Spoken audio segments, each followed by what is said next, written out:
이번 시간에는 사사시대에 대해서 살펴보도록 하겠습니다.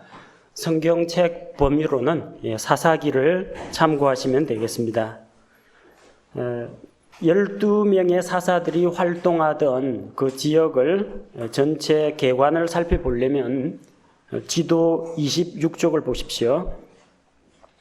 자, 지도 26쪽에 보니까 삼갈, 엘론, 드보라, 야일, 돌라, 압돈, 기드온, 입다, 에훗, 입산, 삼손, 온니엘 이런 여러 이름들이 기록되어 있죠. 우리가 이거 말고도 성경에 기록된 다른 사사들 이름들도 있습니다. 그런데 이번 시간에는 이 사사들 가운데에서 구체적인 그 지파나 활동 지역이 명시된 그런 사사들만 이제 알아보도록 하겠습니다. 왜냐하면 삼갈 같은 경우 삼갈이 소를 모는 막대기로 블레셋 사람 600명을 죽였다. 그거 말고는 기록이 없습니다. 어디에서 그런 전투가 벌어졌는지, 어디에서 어디로 이동했는지 그게 없고 딱 한 줄만 기록되어 있기 때문에 지리하고 연관시켜서 공부하기는 조금 어렵습니다.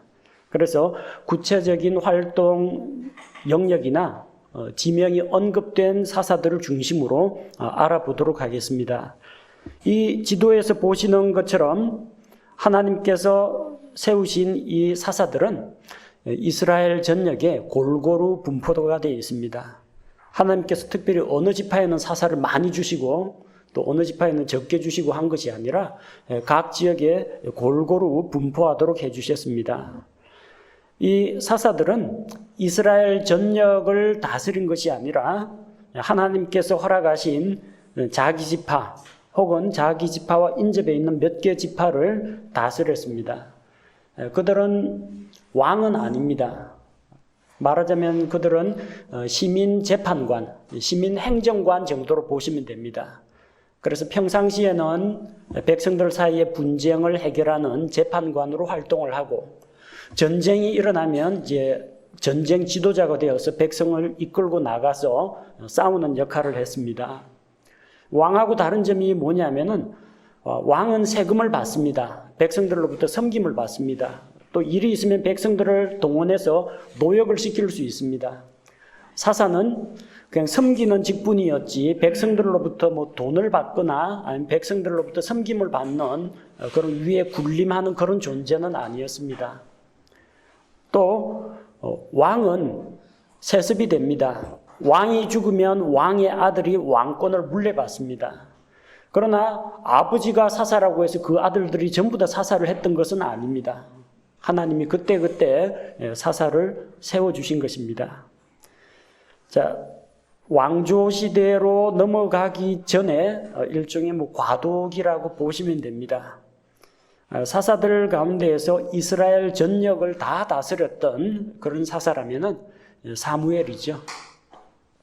그리고 사무엘은 사사로 활동할 뿐만 아니라 하나님 앞에서 희생 헌물을 드리는 그가 레위 지파 출신이었기 때문에 하나님의 제사를 담당하기도 했고 또 하나님의 말씀을 맡은 대언자로서 하나님의 말씀을 백성들에게 전달하기도 했습니다.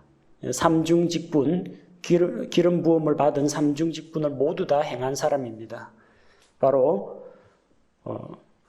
이 땅에 오셔서 하나님 왕국의 말씀을 전해주는 대언자이신 예수 그리스도, 십자가에서 우리 죄 문제를 해결하시고 하나님 우편에서 대제사장으로 계신 예수 그리스도, 장차 이 땅에 오셔서 자신의 왕국, 천년왕국을 세우시고 왕으로 다스리실 예수 그리스도, 예수 그리스도의 삼중직분에 대한 모형입니다. 그리고 마지막 사사이기도 합니다. 사사들 가운데에서 우리가 살펴볼 사사는 지도 23쪽에 나오는 1번, 원래 최초에 언급되어 있는 사사는 온니엘이라는 그런 사사인데 말씀드린 것처럼 이 지명과 연관되어 있는 사사들을 다루기 때문에 온니엘은 일단 빼고요. 이제 에훗을 살펴보도록 하겠습니다. 자, 에훗과 이 에훗이 활동하던 시대에는 모압 왕 에글론, 모압은 지도 23쪽의 첫 번째를 보시면요, 사해 동쪽에 있습니다. 사해 동쪽 그 메드바 고원지대 모압 산지 아래쪽에 있습니다. 자, 그 모압 왕 에글론이 모압 오른쪽 위에 있는 동쪽에 있는 저 암몬 자손들, 그리고 사해 남쪽에 있는 아말렉 족속을 이끌고 요르단을 건너서 종려나무 도시를 점령했습니다. 지난번에 종려나무 도시, 대추 야자가 많이 자라는 도시 여리고라고 했죠. 여리고를 점령합니다. 당시 이 이스라엘은 모압 왕의 지배를 받았습니다. 그래서 이때 에훗이라는 이 사사가 모압 왕 에글론에게 조공을 바치려고 예물을 바치고 돌아가다가 길갈에서 혼자서 되돌아옵니다. 그래서 모압 왕 에글론에게 왕에게 비밀이 할 말이 있다라고 해서 왕과 독대를 한 다음에 그를 찔러 죽입니다. 문 잠그고 도망치죠. 그리고 그 길로 에브라임 산지로 올라가서 길갈에서 저 서쪽으로 가면 베델이 있고 그 위쪽에 에브라임 산지가 있죠. 에브라임 산지에서 이스라엘 자손들을 모아서 모압의 군대와 싸웁니다. 그리고 요르단 여우를 지켜서 요르단에서 나루터, 강을 건널 수 있는 나루터를 지켜서 적의 퇴로를 차단하고 적들을 섬멸했습니다. 이렇게 해서 모압 연합군으로부터 이스라엘을 구출하는 일을 했습니다. 다음으로 그 지도 오른쪽에 보니까 지도 23쪽 두 번째입니다. 드보라의 활약이라고 나왔는데 성경에 기록되어 있는 유일한 여자 사사입니다. 드보라. 그리고 바락이 있죠. 바락은 남자입니다. 드보라가 바락을 부릅니다. 그래서 하나님의 말씀을 그에게 전달합니다. 바락을 게데스 납달리에서 불러서 하나님의 말씀을 전합니다. 주의 말씀이니까 백성을 모아서 이제 가서 싸우라고 합니다.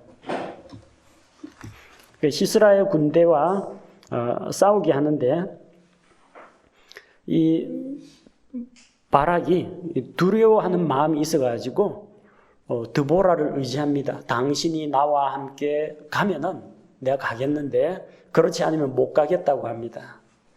그러자 이제 하나님께서 이 전쟁에서는 승리를 주시겠지만 적장을 사로잡는, 적장을 죽이는 그 전과는 한 여인의 손에 넘기실 것이라고 합니다. 바락이 납달리 스불론 자손 10,000명을 모아서 다볼산에 올라갑니다. 자, 게데스에서 출발해서 갈릴리 바다 남쪽 끝하고 거의 위치가 비슷합니다. 다볼산에 모입니다. 또 그들이 다볼산에 모였다는 소식을 듣고 자, 이제 시스라의 군대가 하로셋에 있던 시스라의 군대가 기손 강가로 모이게 됩니다. 자, 스불론 지파 땅에 보니까 하로셋이라고 있죠. 그 하로셋에서 기손강가, 기손강은 예스레엘 평원을 통해 가지고 저쪽 지중해로 빠지는 강입니다. 갈멜산 지나가지고요. 그래서 실제 전투가 벌어지는 곳은 어디냐면 기손강가입니다. 그쪽이 평야지대이기 때문에 전차가 기동하기 좋습니다. 전차는 산 꼭대기까지 올라가려면 힘듭니다. 그런데 바락의 군대가 시스라의 군대를 격파하고 하로셋까지 추격을 합니다. 원래 군대가 주둔해 있던 그쪽으로 쫓겨나게 됩니다. 사사기 5장 19절에 보면 5장 19절에서 21절 보면 가나안의 왕들이 무깃도 물가 다낙에서 싸웠지만 이득을 얻지 못하였다고 합니다. 자, 그 기손강 흐르는 데 보면 무깃도가 보이죠? 다낙은 어디냐면 우리 지도 6쪽에서 이미 봤습니다. 무깃도 아래쪽에 이 다낙. 옛날에는 다낙이 이게 군사 요충지였는데 무깃도가 크면서 상대적으로 중요성이 조금 떨어지게 되죠. 자, 무깃도, 다낙 다 기손 강변에 있습니다.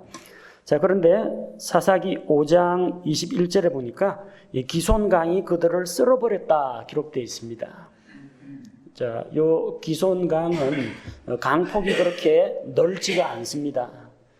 강이 이게 좁기 때문에 한번 집중호우가 쏟아지면 강물이 금방 불어납니다. 그럼 강물 옆에 있던 평야지대에서 기동하던 전차들이 한순간에 강물에 휩쓸리거나 전차 그 바퀴가 찐흙탕에 빠져가지고 기동이 곤란해집니다.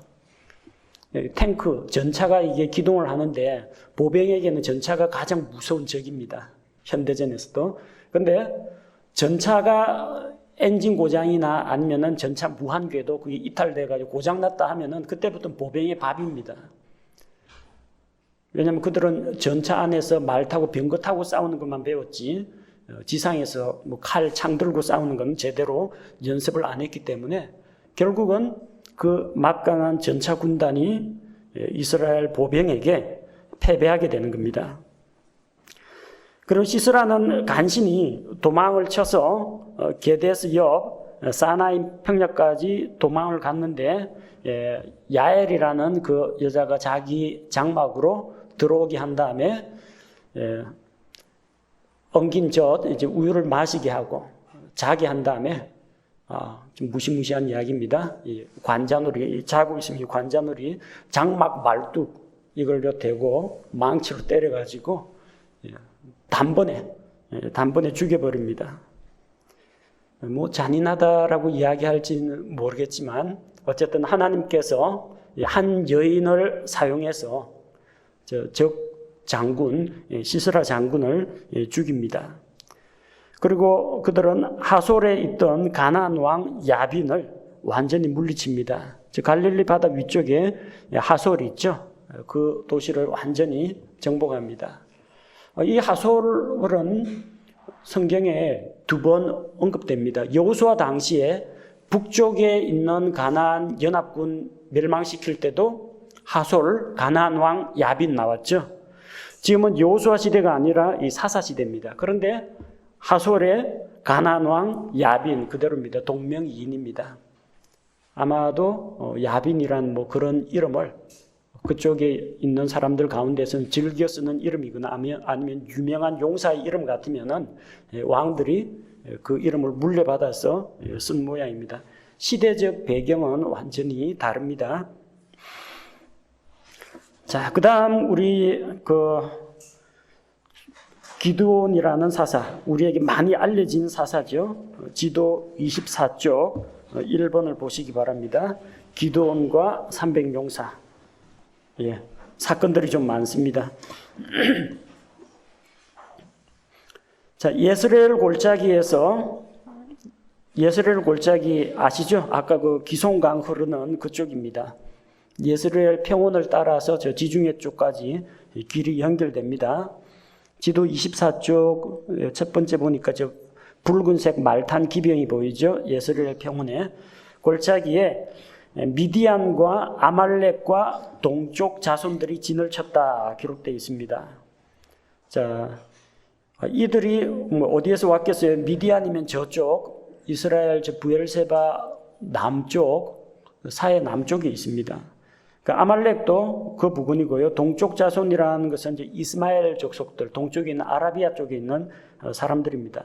그 사람들을 모아가지고 이제 예스레엘 평원까지 이제 적들이 이제 모였습니다. 주적은 미디안 족속입니다. 그런데 기드온이 오브라에서, 오브라 찾아보십시오. 지도에서 다볼산, 모래 언덕, 하롯셈, 오브라 나오죠. 오브라에서 므낫세 지파, 아셀 지파, 스불론 지파, 납달리 지파를 모읍니다. 자, 이 지도 21쪽을 보면은 이해가 될 겁니다. 자, 예스레엘 평원 끝자락을 여러분 머릿속에 기억해 두시고요. 거기에서 지도 21쪽을 보면은 자, 거론되어 있는 지파 보십시오. 므낫세. 그 무깃도 다하나 그쪽 그 부근입니다. 예스르엘 평원이 내려오는 길이. 남쪽에는 므낫세 지파가 있죠. 네, 그 다음에 아셀 지파. 예스레엘 평원 그 끝자락에 있습니다. 지중해 쪽에 아셀 지파가 있죠. 그 다음에 스불론과 납달리. 스불론은 바로 지금 전쟁이 일어나는 그 예스레엘 평원 끼고 있습니다. 스불론. 그리고 그 위쪽에는 납달리. 그러니까 저 밑에 있는 뭐 시므온이나 르벤이나 베냐민은 부르지 않고 그 주변에 있는 그 지파들을 불러 모아가지고 미디안과 전쟁을 하는 겁니다.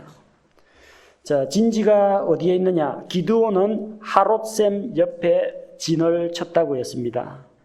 자, 하롯셈 찾았죠? 하롯이라는 그 의미는 뭐라고 했습니까? 두려움, 떨림 그런 의미라고 했죠. 그리고 요 예스레엘 평원 곳곳에는 샘들이 많이 솟아난다고 했습니다. 그 중에 하나가 하롯셈입니다. 자, 거기에 진을 치고 적들은 그들의 북쪽에 있습니다. 모래산 골짜기. 모래가 아니라 모래입니다. 지명입니다. 모래산, 모래 언덕입니다. 다볼산 아래쪽에 있죠. 거기에 진을 쳤습니다. 이 대치 상태인데 최초의 기드온이 이 각 지파 사람들을 소집하니까 몇 명이 모였느냐? 3만 2천 명이 모였습니다. 그런데 하롯셈에서 두려워서 떠는 자는 돌아갈지니 그들이 그 형제들의 마음까지도 약하게 할까 두렵다. 그래서 돌아가라고 했습니다. 돌아가라고 하니까 2만 2천 명이 돌아가 버렸습니다.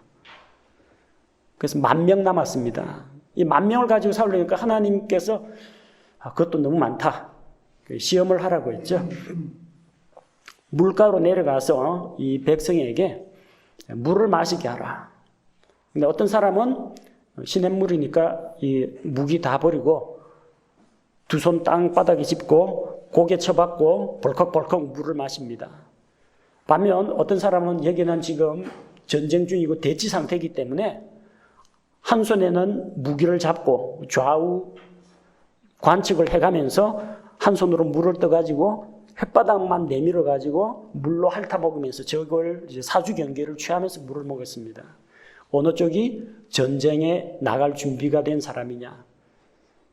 하나님께서 개처럼 물을 핥아먹은 사람.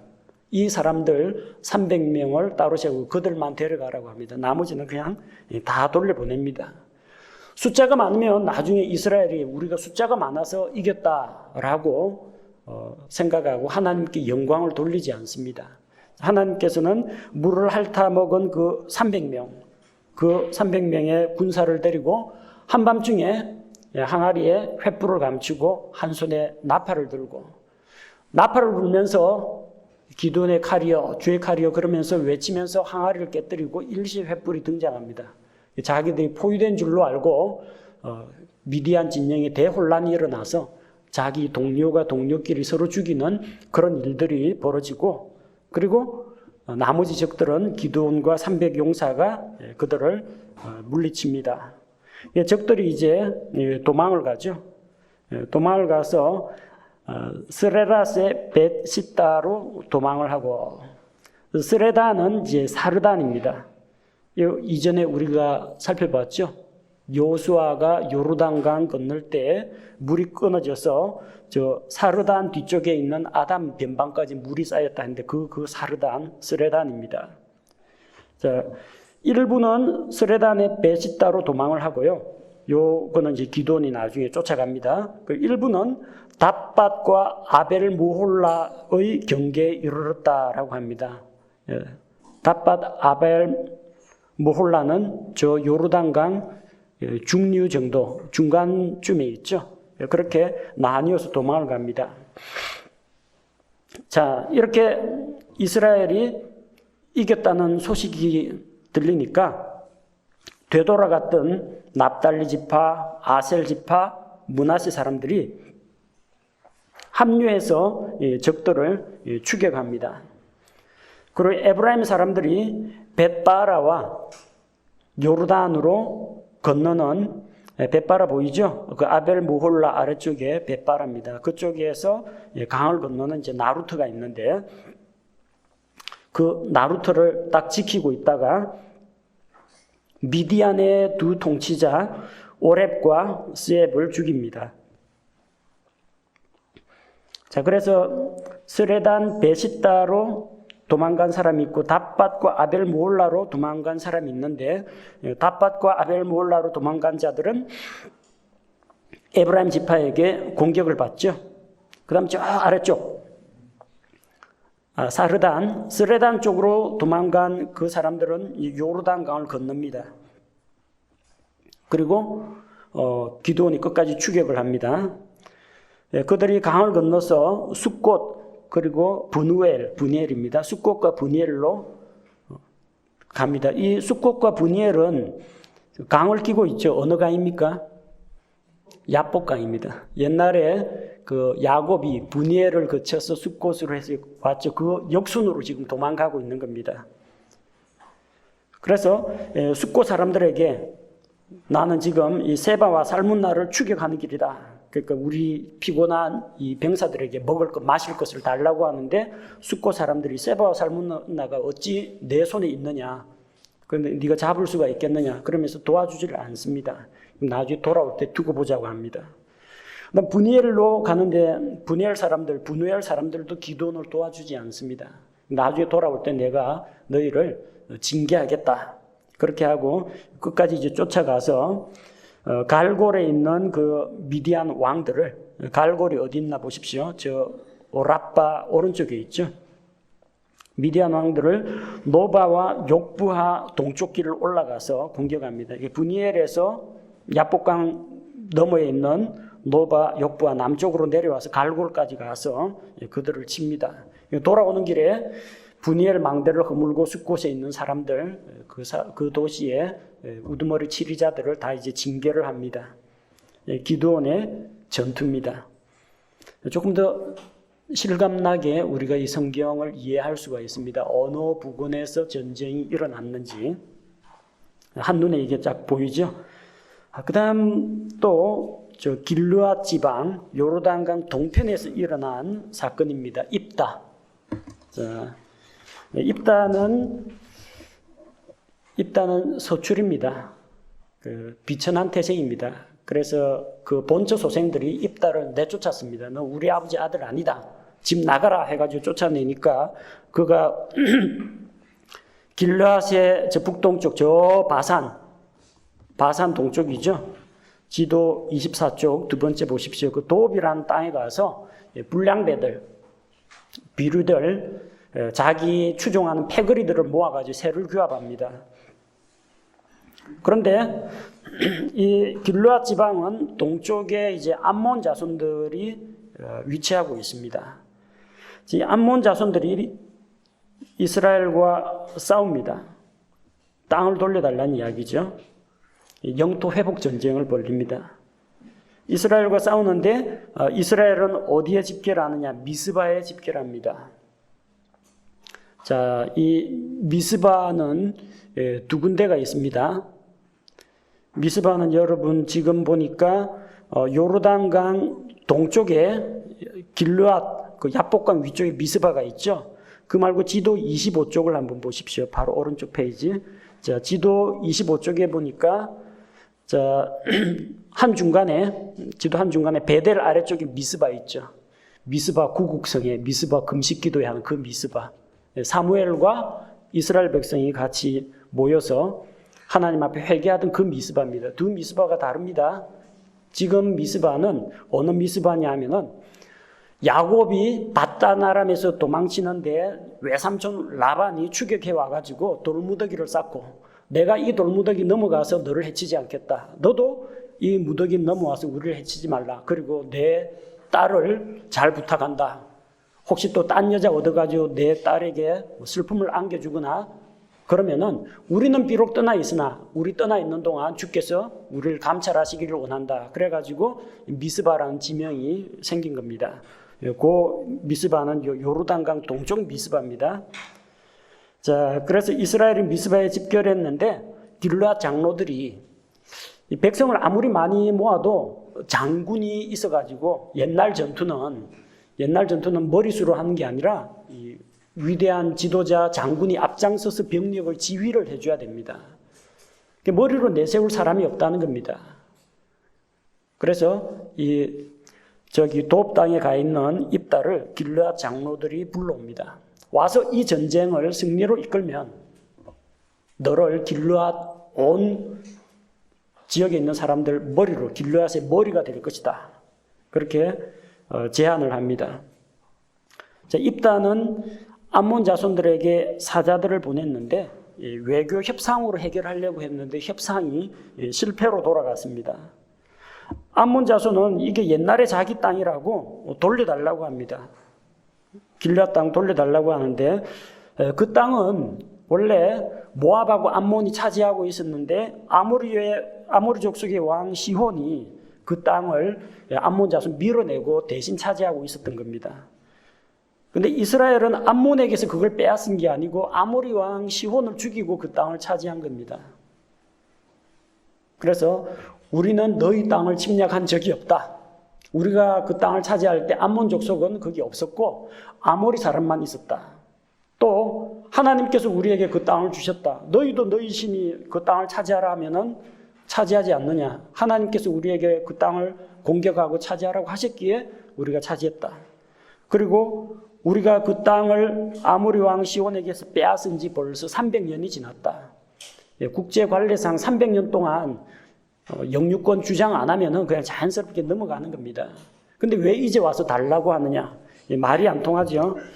말이 안 통하니까 결국 이제 암몬 자손과 전쟁을 합니다. 그래서 길르앗에 있는 미스바 거기에서 출발해서 아로엘에서부터 민니까지 20개 도시를 치고 아벨그라밈 포도원 평야까지 이르게 됩니다. 자, 아로엘은 이 지도에는 나오지 않고요. 민니 그리고 아벨그라밈 그 위치가 어디냐면요. 여러분 가지고 있는 지도 6쪽을 보십시오. 지도 6쪽을 보시면은 저 헤스본 보이죠?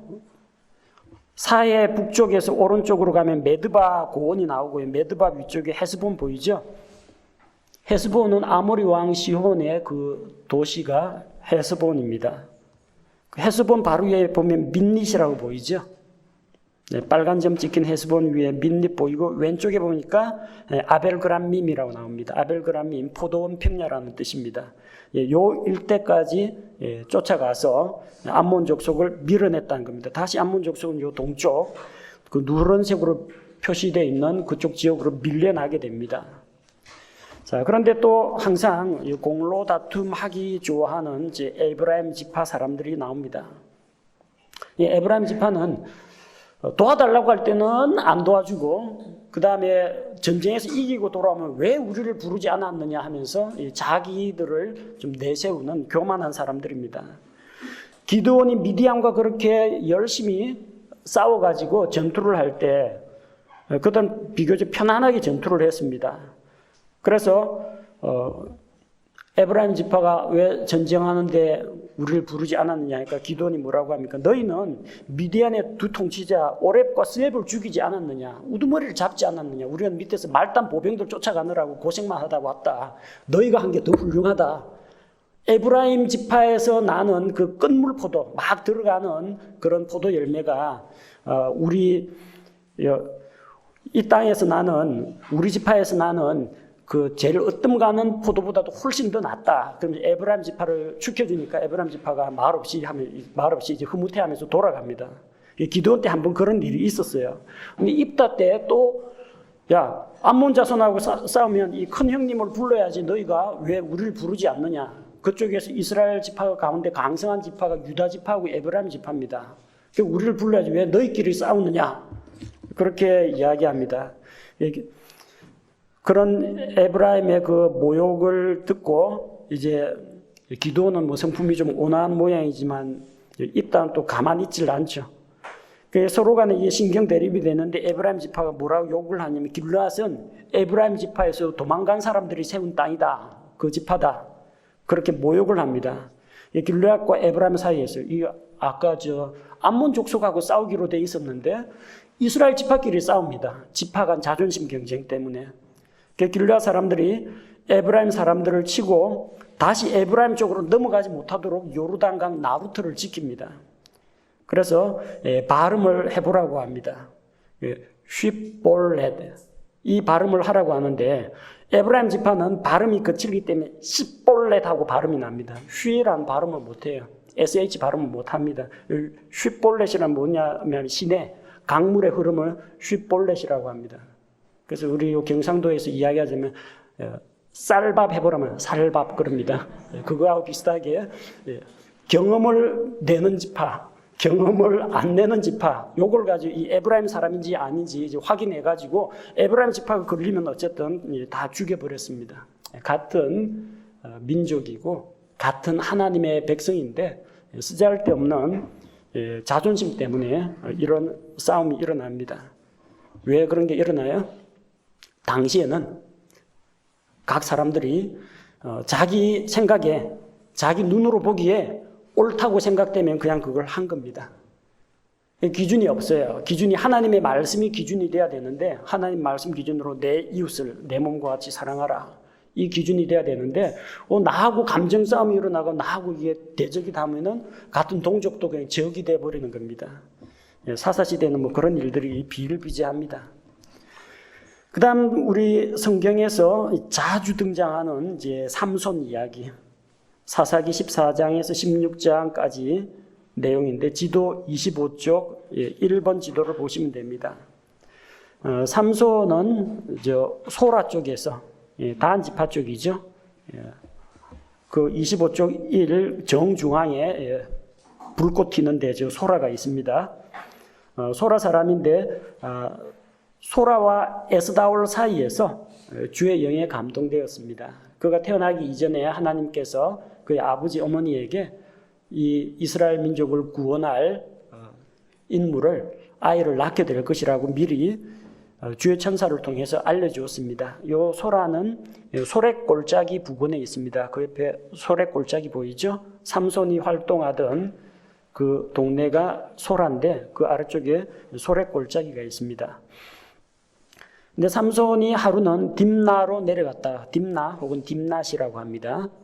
자, 소라에서 남서쪽으로 비스듬히 내려가면 딥나가 나옵니다. 딥나로 내려가서 블레셋 여자를 보고 그 눈에 보기 좋으니까 결혼하겠다고 했습니다. 돌아오는 길에 이제 사자를 죽이죠. 그리고 또 나중에 그 길을 다시 지날 때 사자의 시체에 벌들이 집을 지었어요.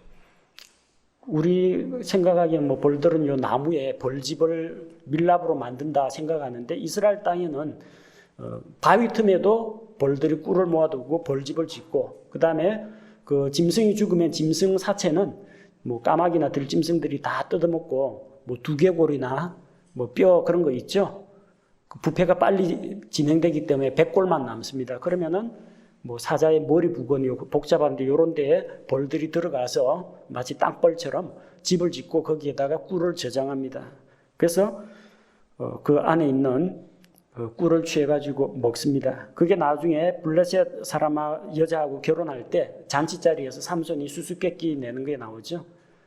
먹는 자에게서 먹는 게 나오고 강한 자에게서 단 것이 나왔다. 그게 뭐냐? 자기만 아는 이야기입니다. 다른 사람들은 내막을 모르면 풀 수 없는 그런 이야기입니다. 그런데 그는 해서는 안 되는 일들을 했죠. 나사르 사람의 서원을 했으면은 세 가지가 금기사항입니다. 하나는 하나님께 자기를 드린 그 기간 동안 그는 종신토록 하나님께 드려진 사람입니다. 그래서 머리를 깎으면 안 됩니다. 그 다음에 포도나무에서 난 것은 뭐 가지든 잎사귀든 열매든 즙이든 술이든 일체 먹으면 안 됩니다.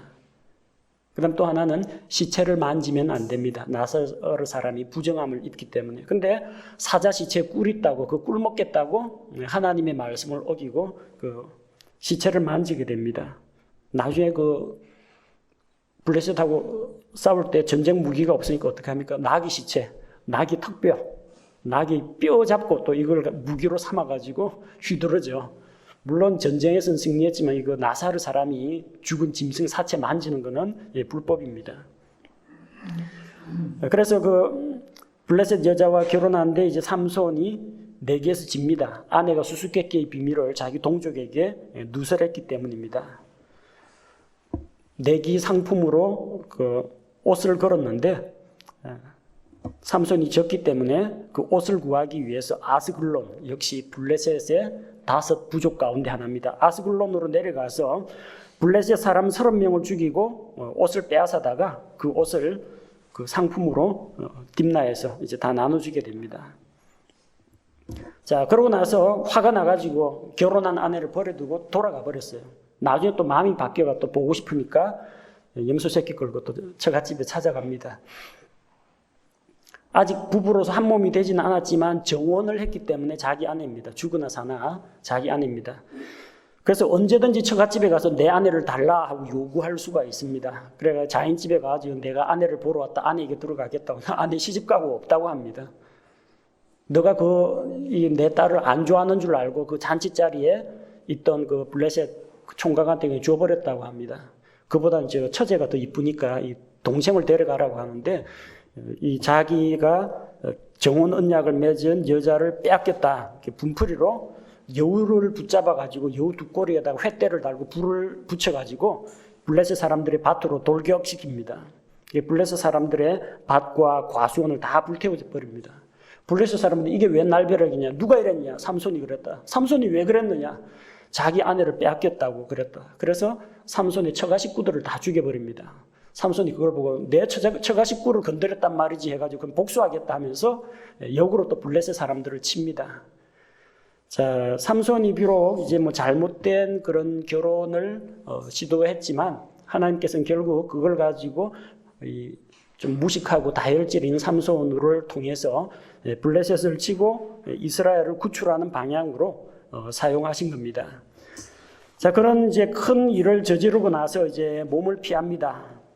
삼손이 이제 에담 반석으로 몸을 피하는데, 에담 반석이 어디 있냐면 베들레헴 아래쪽에 있습니다. 예루살렘, 베들레헴, 에담 보이죠? 딥나에서 그 말썽을 일으킨 다음에 에담 쪽으로 피신을 하니까 블레셋 사람들이 이제 세펠라에서 유다 쪽을 이제 공격을 합니다. 삼손 내놓으라고. 그 유다 사람들은 왜 우리를 공격하느냐 하니까 너희 때문이 아니라 삼손 때문에 그렇다. 삼손만 내주면 물러가겠다고 하니까 유다 지파의 그 우두머리들이 와가지고 너 때문에 지금 유다 사람들이 어려움을 겪게 됐다. 너희가 직접 나를 죽이려고 하냐. 너희 우리 동족을 어찌 손대겠느냐. 결박해서 넘겨주겠다. 그래서 삼손이 순순히 포박을 받고 유다의 그 장로들이 삼손을 적진 가운데로 내려보냅니다. 블레셋 사람들이 삼손에게 이제 막 결박된 삼손에게 덤비려고 할 때 삼손이 괴력을 발휘해서 묶인 것을 다 풀고 블레셋 사람들을 칩니다. 레히에서 주변에 보니까 죽은 나귀 시체 가운데 나귀 특별을 잡고 그걸 공격 무기로 삼아서 블레셋 사람 1000명을 죽입니다. 그 이후에 그가 가자로 내려갑니다. 참 골고루도 가죠. 저 딥나에서 아스글론, 그리고 밑에 가자. 블레셋 여러 부족들을 두루두루 치게 됩니다. 가자에 내려가서 또 창녀에게 들어갑니다. 원래 하나님의 사람, 제사장, 레위 사람, 대언자, 또 나사르 사람은 이 창녀 집에 가면 안 됩니다. 근데 창녀에게로 들어갔습니다. 근데 삼손이 가자에 왔다 하니까 또 블레셋 사람들이 포위를 합니다. 새벽에 성문이 잠겨 있으니까 성문 기둥하고 빗장하고 다 뽑아가지고 짊어지고 헤브론으로 갑니다. 무식하고도 또 용감한 사람인데, 우리 뭐 말로만 뭐 성문 기둥 빗장 빼고 헤브론으로 갔다고 했죠. 거리 보십시오. 가사에서 팔레스타인 평야 넓은 길을 다 지나가지고 한 높이 200m짜리 세펠라 고원으로 산 구릉에 올라가야 됩니다. 그 다음 골짜기로 내려갔다가 그 험준한 헤브론 산지를 올라가야 됩니다. 그거 짊어지고. 참 괴로운 일이죠. 헤브론으로 이제 가가지고 한동안 거하다가 또 나중에 자기 또 고향이 보고 싶지 않습니까? 자기 고향이 이제 소라 그쪽인데, 소라 그 아래쪽에 소렉 골짜기가 있습니다. 그 소렉 골짜기에 있는 창녀 들릴라에게로 들어갑니다. 들릴라와 이제 정붙이고 한동안 지내다가 들릴라의 배반으로 자기 그 신체, 힘의 비밀, 나사르 사람의 비밀을 누설하는 바람에 머리털 다 밀리우고 두 눈을 뽑히고 결국은 가자로 끌려갑니다. 가자로 끌려가서 감옥에서 묶인 채로 소처럼 연자맷돌을 돌리는 그런 일을 합니다. 다곤 신전에서 블레셋 사람들의 축제가 벌어졌을 때 그가 그 다곤 신전의 그 두 기둥을 껴안고 같이 쓰러져 죽으면서 그 신전 위에 있던 사람, 그 신전 밑에 있던 사람, 그 블레셋 사람들이 다 깔려 죽습니다. 삼손이 살아서 죽인 자보다 마지막 순간에 하나님께서 그의 힘을 회복시켜 주셔서 그때 죽인 숫자가 더 많았다고 합니다. 힘은 넘쳐나지만 하나님 앞에서 좀 올바른 인품, 도덕성 이런 걸 갖추지 못한 그런 사사였습니다. 사사 수준이 창녀집 가는 수준이 당시 그 시대상이라는 겁니다. 그리고 지도 25쪽 두 번째 보면 이 기브아 성의 비극이라고 했는데 기브아 성의 비극이라기보다는 이스라엘 지파 간 전쟁입니다. 베냐민 지파 하나 놓고 나머지 이스라엘 지파들이 연합해 가지고 싸우게 됩니다. 자, 어떤 일이 일어났느냐? 자, 여기 주황색으로 영토 경계 꺼놓은 거 있죠? 그 영토 경계 보면은 저 북쪽이 위쪽이 에브라임입니다. 그 맨 아래쪽이 유다입니다. 그 사이에 끼어 있는 지파가 베냐민입니다. 저 에브라임의 산지에 있던 어떤 레위 사람이 말씀드린 것처럼 레위 사람은 이스라엘 전국에 퍼져서 생활하고 있습니다. 그 사람이 베들레헴 유다에서 첩을 취했습니다. 레위 사람이 아내가 있는데 첩을 취한다는 거 있을 수 없는 일입니다. 그런데 있을 수 있는 거는 요 당시가 사사시대입니다. 자기 눈에 좋은 대로, 보기 좋은 대로 자기 하고 싶은 대로 사는 겁니다. 기준이 하나님이 일부 일처 하더라도 내가 저 여자가 이쁘다, 내 것으로 하고 싶다 하면 하던 게 바로 요 시대 사람입니다. 레위 사람이 그랬다는 겁니다. 근데 이 첩이 또 바람이 나가지고 또 도망을 가버렸어요. 젊은 여자니까. 달아나는 첩을 이제 데려오겠다고 첩장인 집에 간다고 또 베들레헴까지 갔습니다.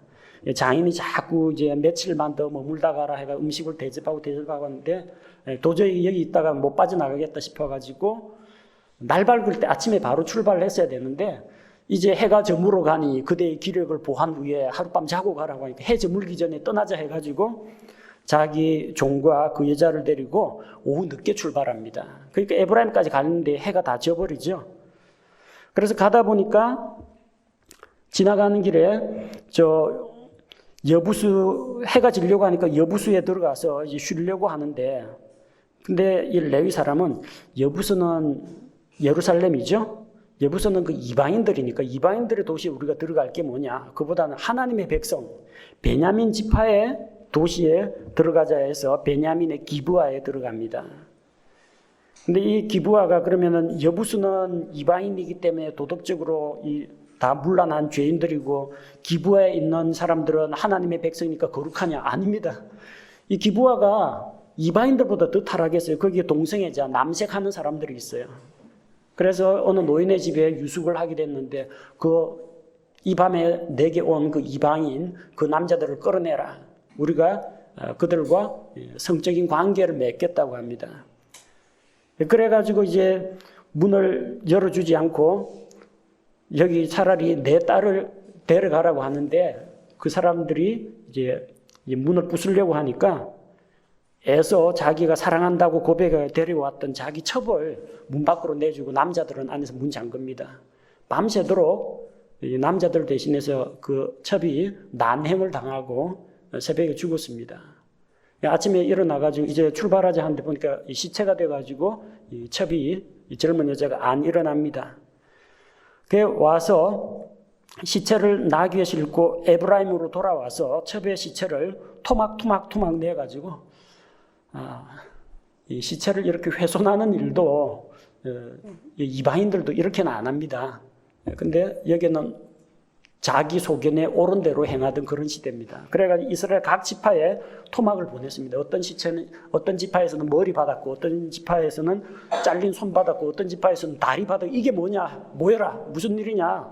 모여가지고 하나님의 집에 모였습니다. 사사기 20장 18절 보면은 개역성경에는 베델이라고 되어 있는데 베델이 아니고요, 실로입니다. 당시에 하나님의 집이 성소가 어디에 있었느냐 하면은 언약궤가 실로에 보관되어 있었습니다.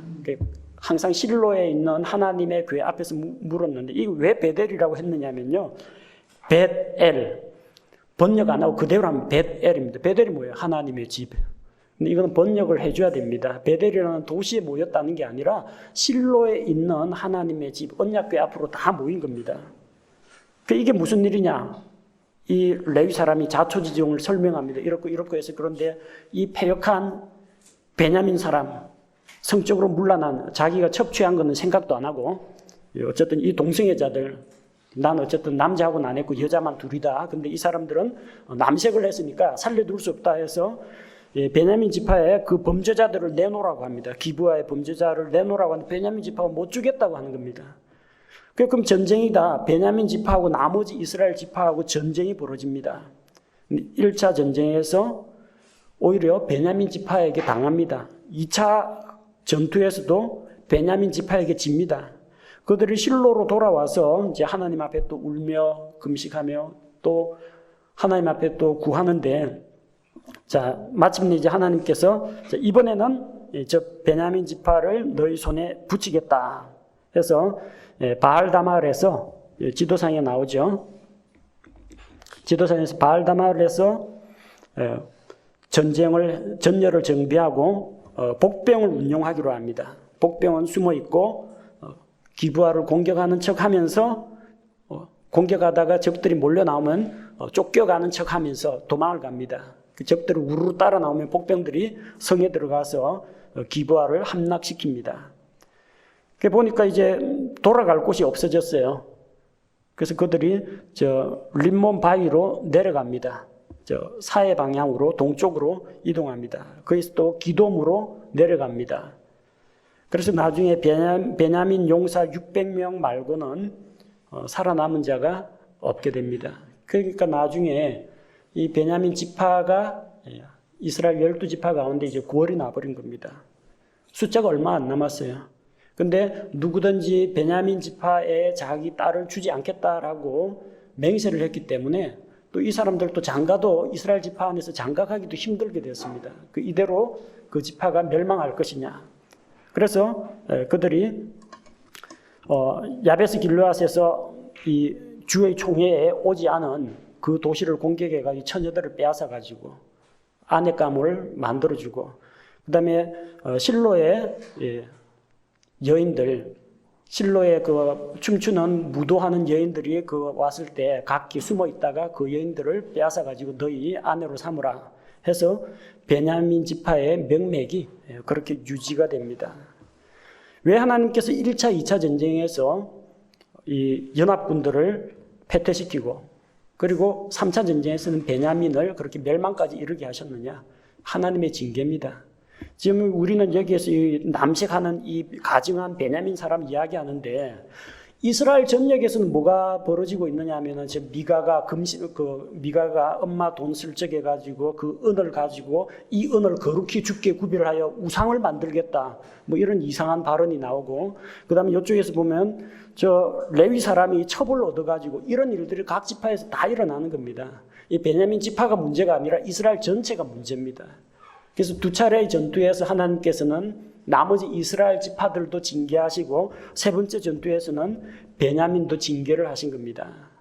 하나님이 어느 지파를 공격하신 게 아니라 나머지 지파 모아가 베냐민 한 지파를 공격한 게 아니라 사사시대에 하나님의 말씀을 기준으로 삼지 않고 각기 자기 눈으로 보기에 옳은 대로 행하던 이런 어리석은 사람들에게 하나님께서 자기 백성 전체를 징계하신 사건이 바로 이스라엘 지파 간 전쟁입니다.